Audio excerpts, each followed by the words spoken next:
Hello guys, ঘুম থেকে উঠেই বিছানা উঠিয়ে বিছানাটা ঝেড়ে নিলাম। মা আগে জল দিয়ে দিয়েছে, এখন আমি যাবো মুখ ধুতে। এই দেখো গাইস, মা জল দিয়ে দিয়েছে। মা জল না দিলে তো আমি মুখ ধুতে পারি না, যেহেতু আমি জল তুলতে পারি না। আমাদের তো কুয়া, আমি হাঁটতেও পারি না, জলও তুলতে পারি না। কি জ্বালা বলো তো, কি আর করব, এরকম করেই চলতে হবে। আমি মুখ ধুয়ে নিয়েছি, মার এদিকে রুটিও বানানো হয়ে গেছে। আজকে সকালে খাবো রুটি। এই দেখো মা খেতে দিয়েছে দুধ, রুটি আর কলা। আমাদের এখানে রোজই রাত্রে প্রায় বৃষ্টি হচ্ছে, ওয়েদারটা চেঞ্জ হয়েছে তো, তাই আমার সর্দি লেগে গেছে।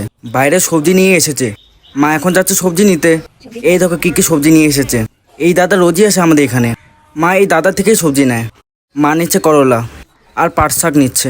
দাদাটা এখন করলা মেপে দিচ্ছে। দেখো গাইস, দাদাটা ওজনে কত বেশি দিয়ে দিল। গাইস, আমি একদম টান করে চলে আসলাম তোমাদের সামনে। দেখো মা খেতে দিয়েছে। এই দেখো লাউ ঘন্ট, পাট শাকের ঝোল, এই যে কাঁঠালের তরকারি। এই কাঁঠালের তরকারি পাশের বাড়ি কাকিমা দিয়েছে, এটা মা রান্না করেনি, খাই।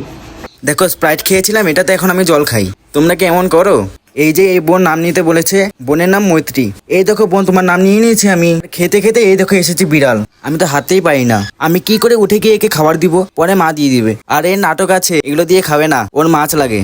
গাইস দেখো বিকাল হয়ে গেছে, সূর্য চলে গেছে ওইদিকে, রোদ পড়ছে মুখের মধ্যে। এখন আমি খাওয়া দাওয়া করে একটু বাইরে আসলাম, এখন আমি একটু বাইরে যাবো হাঁটতে। টাটা গাইস, আমার চ্যানেলটি সাবস্ক্রাইব করে আমার পাশে থাকবে।